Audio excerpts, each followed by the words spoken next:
या देवी सर्वभूतेषु शक्तिरूपेण संस्थिता नमस्तस्यै नमस्तस्यै नमस्तस्यै नमो नमः। जय माता दी दोस्तों, आप सभी को शारदीय नवरात्र की हार्दिक शुभकामनाएं। आज नवरात्र का प्रथम दिन है और प्रथम दिन पर घट स्थापना यानी कि कलश स्थापना और जौ बोना अत्यंत ही शुभ फलदायी माना जाता है। और आज के दिन घर पर माँ दुर्गा की चौकी स्थापित करना, अखंड ज्योति जलाना और नवरात्र के 9 व्रत करना अत्यंत ही शुभ फलदायी माना जाता है।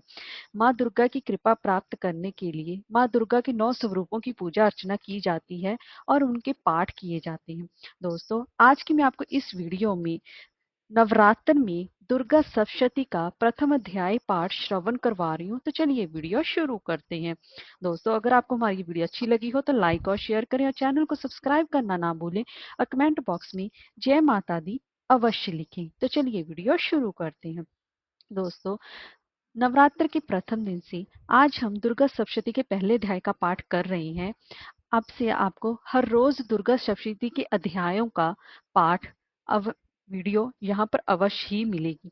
दोस्तों, दुर्गा सप्तशती का पाठ करने से पहले सबसे तो पहले आपको गणेश जी का पूजन अर्चन करना चाहिए और उसके बाद माँ भगवती से और भगवान शिव से प्रार्थना करनी चाहिए ताकि आपके दुर्गा सप्तशती पाठ में कोई भी विघ्न ना आए, क्योंकि दुर्गा सप्तशती श्रापित है और दुर्गा सप्तशती के श्राप को मुक्त करने के लिए भगवान शिव से पहले आज्ञा मांगनी पड़ती है और उसके बाद दुर्गा सप्तशती के पाठ करने से पहले सप्तशती के मंत्रों का जाप अवश्य करना चाहिए और आपको श्रापित मंत्रों के जाप करने के बाद इसका शापोद्धार करना चाहिए। फिर देवी कवच, अर्गला और कीलक का पाठ करना चाहिए ताकि हमारे पाठ में कोई भी विघ्न बाधा ना आए। आइए दोस्तों, अब मैं आपको दुर्गा सप्तशती का प्रथम अध्याय श्रवण करवा रही हूँ। तो सबसे पहले दोस्तों, प्रथम अध्याय में सबसे पहले विनियोग किया जाता है। विनियोग करने के लिए अपने दाएं हाथ में आपको जल लेना चाहिए और बाएं हाथ पर रखना चाहिए और उसके बाद सबसे पहले आपको बोलना चाहिए ओम। प्रथम चित्तर के ब्रह्मा ऋषि, महाकाली देवता, गायत्री छंद, नंदा शक्ति, रक्तदंती का बीज, अग्नि तत्व और ऋग्वेद स्वरूप है। श्री महाकाली देवी की प्रसन्नता के लिए प्रथम चित्तर जपे विनियोग। आपके पास जो अब ये जल है इसको आप माँ दुर्गा के चरणों में वहां पर पास में छोड़ दी। अब आपने विनियोग कर लिया है। अब आप बंधन में बंध चुके हैं। अब हम पाठ श्रवण करने के पहले ध्यान करते हैं और पाठ शुरू करते हैं। ध्यान करने के लिए भगवान विष्णु जी के सो जाने पर मधु और कैटव को मारने के लिए कमल जन्मा ब्रह्मा जी ने जिनका सत्वन किया था उन महाकाली देवी का मैं सेवन करती हूँ। वे अपने 10 हाथों में खड़ग, चक्र, गदा, बाण, धनुष, परिघ, शूल, विशुंड, मस्तक और शंख धारण करती हैं। उनके 3 नेत्र हैं। वे समस्त अंगों में दिव्य आभूषणों से विभूषित हैं। उनके शरीर की कांति नीलमणि के समान है तथा वह 10 मुख और 10 पैरों से युक्त है। ओम चंडी देवी को नमस्कार है। मार्कंडे जी बोले, सूर्य के पुत्र श्रावणी जो 8वें मनु कहे जाते हैं उनकी उत्पत्ति कथा विस्तार पूर्वक कहता हूँ, सुनो। सूर्य कुमार महाभाग श्रावणी भगवती महामाया के अनुग्रह से जिस प्रकार मनवंतर के स्वामी हुए वही प्रसंग मैं तुमको सुनाता हूँ। पूर्व काल की बात है। सवारोचिष मनवंतर में सुर्थ नाम के एक राजा थे जो कि चैत्र वंश में उत्पन्न हुए थे। उनका समस्त भूमंडल पर अधिकार था। वे प्रजा का अपने औरस पुत्र की भांति ही धर्म पूर्वक पालन करते थे। तो भी उस समय कोलादिविदंसी नाम के क्षत्रिय उनके शत्रु हो गए। राजा सुर्थ की दंड नीति बड़ी ही प्रबल थी। उनका शत्रुओं के साथ संग्राम हुआ।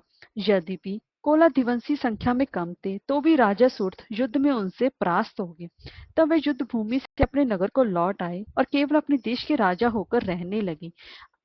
वहां पर समूची पृथ्वी से उनका अधिकार जाता रहा, किंतु वहां भी उन प्रबल शत्रुओं ने उस समय महाभाग राजा सूरत पर आक्रमण कर दिया। राजा का बल अब क्षीण हो चला था, इसलिए उनके दुष्ट, बलवान व दुरात्मा मंत्रियों ने वहां उनकी राजधानी में भी राजकीय सेना और खजाने को हथिया लिया। सूरत का प्रभुत्व भी नष्ट हो चुका था, इसलिए वह शिकार खेलने के बहाने घोड़े पर सवार होकर वहां से अकेले ही एक घने जंगल में चले गए। वहां उन्होंने विपर्बर मेधा मुनि का आश्रम देखा, जहाँ कितने हिंसक जीव परम शांति भाव से रहते थे। मुनि के बहुत से शिष्य उस वन की शोभा भी बढ़ा रहे थे। तो वहां जाने पर मुनि ने उनका सत्कार किया और वे मुनि श्रेष्ठ के आश्रम पर इधर उधर विचरण करते हुए कुछ काल तक रहे। फिर ममता से आकृष्टचित होकर वहां इस प्रकार चिंता करने लगी कि पूर्व काल में मेरे पूर्वजों ने जिसका पालन किया था वही नगर आज मुझसे रहित है। पता नहीं मेरे दुराचारी भृत्यगण उसकी धर्म पूर्वक रक्षा करते हैं या नहीं। जो सदा मद की वर्षा करने वाला और शूरवीर था वह मेरा प्रधान हाथी अब शत्रु के अधीन होकर ना जाने किन भोगों को भोगता होगा। जो लोग मेरी कृपा धन और भोजन पाने से सदा मेरे पीछे पीछे चलते थे वे निश्चय अब दूसरे राजाओं का अनुसरण करते होंगे। उन अपव्यायी लोगों के द्वारा सदा खर्च होते रहने के कारण अत्यंत कष्ट से जमा हुआ ये खजाना खाली हो जाएगा। ये तथा और भी कई बातें राजा सुर्थ निरंतर सोचते रहते थे। एक दिन उन्होंने वहां पर विप्रवर मेधा के आश्रम के निकट एक वैश्य को देखा और उससे पूछा, भाई तुम कौन हो? यहाँ तुम्हारे आने का क्या कारण है? तुम क्यों शोकग्रस्त और अनमने से दिखाई देते हो? तब राजा सुर्थ का ये प्रेम पूर्वक कहा हुआ वचन सुनकर वैश्य ने विनीत भाव से उन्हें प्रणाम करके कहा। वैश्य बोला, राजन, मैं धनियों के कुल में उत्पन्न एक वैश्य हूँ। मेरा नाम समाधि है। मेरे दुष्ट स्त्री पुत्रों ने धन के लोभ से मुझे घर से बाहर निकाल दिया है। मैं इस समय धन, स्त्री और पुत्रों से वंचित हूँ। मेरे विश्वसनीय बंधुओं ने मेरा ही धन लेकर मुझे दूर कर दिया है। इसलिए दुखी होकर मैं वन में चला आया हूँ। यहाँ रहकर मैं इस बात को नहीं जानता कि मेरे पुत्रों की, स्त्री की और स्वजनों की कुशल है या नहीं। इस समय वे घर में कुशलता से रहते हैं या फिर अन्य कोई कष्ट है। वे मेरे पुत्र कैसे हैं? क्या वे सदाचारी हैं अथवा या फिर दुराचारी हो गए हैं? राजा ने पूछा, जिन लोभी स्त्री पुरुष आदि ने धन के कारण तुम्हें घर से बाहर निकाल दिया, उनके प्रति तुम्हारे चित्त में इतना स्नेह का बंधन क्यों है? वैश्य बोला, आप मेरे विषय में जैसी बात करते हैं वह सब तो ठीक है, किंतु मैं क्या करूं? मेरा मन निष्ठुरता नहीं धारण करता। जिन्होंने धन के लोभ में पड़कर पिता के प्रति स्नेह, पति के प्रति प्रेम तथा आत्मीयजन के प्रति अनुराग को तिलांजलि देकर मुझे घर से बाहर निकाल दिया है, उन्होंने ही मेरे प्रति मेरे हृदय में इतना स्नेह क्यों है? हे महामते, गुणहीन बंधुओं के प्रति भी जो भी मेरा चित्त इस प्रकार प्रेम मगन हो रहा है, ये क्या है? इस बात को मैं जानकर भी नहीं जान पाता। उनके लिए मैं लंबी सांसें ले रहा हूँ और मेरा हृदय अत्यंत ही दुखित हो रहा है। उन लोगों में प्रेम का सर्वथा अभाव है, तो भी उनके प्रति जो मेरा मन निष्ठुर नहीं हो पाता, इसके लिए मैं क्या करूं? मार्कंडे जी कहते हैं, ब्राह्मण, तदनंतर राजाओं में श्रेष्ठ सुरथ और वह समाधि नाम का वैश्य दोनों साथ साथ मेधा मुनि की सेवा में उपस्थित हुए और उनके साथ यथा योग्य न्यायकूल विनय पूर्वक बर्ताव करके बैठे। तत्पश्चात वैश्य और राजा ने कुछ वार्तालाप आरंभ किया। राजा ने कहा, भगवान, मैं आपसे एक बात पूछना चाहता हूँ, उसे बताइए। मेरा चित्त अपने अधीन न होने के कारण वह बात मेरे मन को बहुत दुख देती है। जो राज्य मेरे हाथ से चला गया है उसमें और उसके संपूर्ण अंगों में मेरी ममता बनी हुई है। हे मुनि श्रेष्ठ, ये जानते हुए भी क्या वो मेरा नहीं है? अज्ञानी की भांति मुझे उसके लिए दुख होता है। ये क्या है? इधर ये वैश्य भी अपने घर से अपमानित होकर आया है। इसके पुत्र, स्त्री और भृत्यों ने इसे छोड़ दिया है। स्वजनों ने भी इसका त्याग कर दिया है, तो भी ये उनके प्रति अत्यंत ही हार्दिक स्नेह रखता है। इस प्रकार यह तथा मैं दोनों ही बहुत ही ज्यादा दुखी हैं। जिसमें प्रत्यक्ष दोष देखा गया है, उस विषय के लिए भी हमारे मन में ममता जनत आकर्षण पैदा हो रहा है। हे महाभाग, हम दोनों समझदार हैं, तो भी हमें जो मोह पैदा हुआ है, ये क्या है? विवेक शून्य पुरुष की भांति मुझ में और इसमें भी यह मूढ़ता क्यों है? तब ऋषि जी बोले, हे महाभाग, विषय मार्ग का ज्ञान सब जीवों का है। इसी प्रकार विषय भी सबके लिए अलग अलग है। कुछ प्राणी दिन में नहीं देखते और दूसरे में रात में नहीं देखते, तथा कुछ जीव ऐसे हैं जो कि दिन और रात में बराबर ही देखते हैं। पशु, पक्षी और मृग आदि सभी प्राणी समझदार होते हैं। मनुष्य की समझ भी वैसी ही होती है जैसी उन मृग तथा पक्षियों की होती है, तथा जैसी मनुष्यों की होती है वैसी उन मृग पक्षी आदि की भी होती है। यही तथा अन्य बातें भी प्राय दोनों में समान ही समझी जाती हैं। समझ होने पर भी इन पक्षियों को तो देखो, जो स्वयं भूख से पीड़ित होकर भी मोहवश बच्चों की चोंच में कितने चाव से अन्न के दाने डाल रहे हैं। हे नरश्रेष्ठ, क्या तुम नहीं देखते, ये मनुष्य समझदार होते हुए भी लोभवश अपने किए हुए उपकार का बदला पाने के लिए पुत्रों की अभिलाषा करते हैं। यद्यपि उन सब में समझ की कमी है, तथापि वे संसार की स्थिति बनाए रखने के लिए भगवती महामाया के प्रभाव द्वारा ममता में भंवर से युक्त मोह के गहरे में गिराए गए हैं। जगदीश्वर भगवान विष्णु की योग निद्रा रूपा जो भगवती महामाया है, उन्हीं से यह जगत मोहित हो रहा है। वे भगवती महामाया देवी ज्ञानियों के चित्त को बलपूर्वक खींचकर मोह में डाल देती है। वे ही इस संपूर्ण चराचर जगत की सृष्टि करती है तथा वही प्रसन्न होने पर मनुष्यों की मुक्ति के लिए वरदान भी देती है। वे ही पराविद्या, संसार बंधन और मोक्ष की हेतु भूता सनातनी देवी तथा संपूर्ण ईश्वरों की भी अधीश्वरी है। राजा ने पूछा, भगवान जिन्हें आप महामाया कहते हैं, वे देवी कौन है? ब्राह्मण, उनका विभाव कैसे हुआ तथा उनके चरित्र कौन कौन है? ब्रह्मवेताओं में श्रेष्ठ महर्षि उन देवी का कैसा प्रभाव हो, जैसा स्वरूप हो और जिस प्रकार प्रादुर्भाव हुआ, वे सब आपके मुख से हम सुनना चाहते हैं। ऋषि बोले, राजन वास्तव में तो वे देवी नित्य स्वरूपा ही हैं।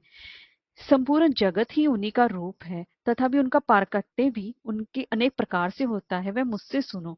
यदि वो नित्य जन्मा है, तभी वे देवताओं के कार्य सिद्ध करने के लिए प्रकट होती हैं।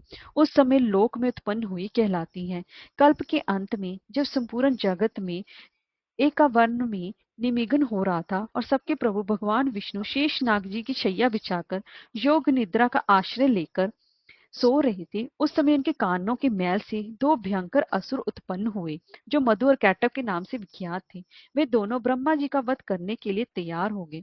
भगवान विष्णु जी के नाभि कलम में विराजमान प्रजापति ब्रह्मा जी ने जब उन दोनों भयानक असुरों को अपने पास आया देखा और भगवान को सोया हुआ देखा, तब एकाग्रचित होकर उन्होंने भगवान विष्णु जी को जगाने के लिए उनके नेत्रों में निवास करने वाली योग निद्रा का सत्वन आरंभ किया और उन्हीं भगवती निद्रा देवी की भगवान ब्रह्मा जी स्तुति करने लगे। ब्रह्मा जी ने कहा, देवी तुम ही स्वाहा, तुम ही स्वधा, तुम ही वष्टकार हो। स्वर भी तुम्हारे ही स्वरूप है। तुम ही जीवन दायिनी सुधा हो तथा इन तीन मात्राओं के अतिरिक्त जो बिंदु रूप नृत्य अर्ध मात्रा है, जिसका विशेष रूप से उच्चारण भी नहीं किया जा सकता। देवी तुम ही संध्या, सावित्री तथा परम जननी हो। तुमसे ही इस जगत की सृष्टि होती है, तुमसे इसका पालन होता है और सदा तुम ही कल्प के अंत में सबको अपना ग्रास बना लेती हो। तुम ही महाविद्या, महामाया, महामेधा, महास्मृति, महादेवी और महासुरी हो। तुम इन तीनों गुणों को उत्पन्न करने वाली सबकी प्रकृति हो। भयंकर काल रात्रि, महारात्रि और मोह रात्रि भी तुम ही हो। तुम ही लज्जा, पुष्टि, तुष्टि, शांति और क्षमा भी तुम ही हो। तुम ही खड़ग धानी, शूल धानी, घोर रूपा तथा गदा चक्कर, शंख और धनुष धारण करने वाली हो। तुम ही सौम्य और समंत्र हो। इतना भी नहीं, जितने भी सौम्य और सुंदर पदार्थ हैं, उन सबकी अपेक्षा तुम अत्यधिक सुंदर हो। ऐसी अवस्था में तुम्हारी स्तुति क्या हो सकती है, जो इस जगत की सृष्टि, पालन और संहार करते हैं। मुझको, भगवान शंकर को तथा भगवान विष्णु को भी तुमने ही श्री धारण करा है। अंत तुम्हारी स्तुति करने की शक्ति किसमें है? देवी तुम तो अपने इन उदार प्रभावों से ही प्रशंसित हो। ये जो दोनों असुर मधु और कैटव हैं, इनको मोह में डाल दो और जगदीश्वर भगवान विष्णु जी को शीघ्र ही जगा दो। साथ ही उनके भीतर इन दोनों मार असुरों को मार डालने की बुद्धि भी उत्पन्न कर दो। ऋषि कहते हैं, राजन जब ब्रह्मा जी ने वहां मधु और कैटव को मारने के उद्देश्य से योग निद्रा माया की इस प्रकार स्तुति की, तब वे भगवान के नेत्र, मुख, नासिका, बाहु, हृदय से और वक्षस्थल से निकलकर ब्रह्मा जी के समक्ष प्रकट हो गए। योग निद्रा से मुक्त होने पर जगत के स्वामी भगवान जी जब जल में शेष नर की शैया से जाग उठे। फिर उन्होंने उन दोनों असुरों को देखा। वह मधु और कैटव अत्यंत बलवान तथा पराक्रमी थे और क्रोध से लाल आंखें किए हुए ब्रह्मा जी को खा जाने के लिए उद्योग कर रही थी। तब भगवान श्री हरि जी ने उठकर उन दोनों के साथ 5000 वर्ष तक केवल ही बाहु युद्ध किया। वे दोनों भी अत्यंत बल के कारण उन्मत्त हो रहे थे। इधर महामाया ने भी उन्हें मोह में डाल रखा था और इसलिए वे भगवान विष्णु से कहने लगे, हम तुम्हारी वीरता से संतुष्ट हैं, तुम हम लोगों से कोई वर मांगो। तब श्री भगवान बोले, यदि तुम दोनों मुझ पर प्रसन्न हो तो अब मेरे हाथ से मारे जाओ। बस इतना से ही मैंने वर मांगा है। यहाँ दूसरे किसी वर से मुझे क्या लेना देना है।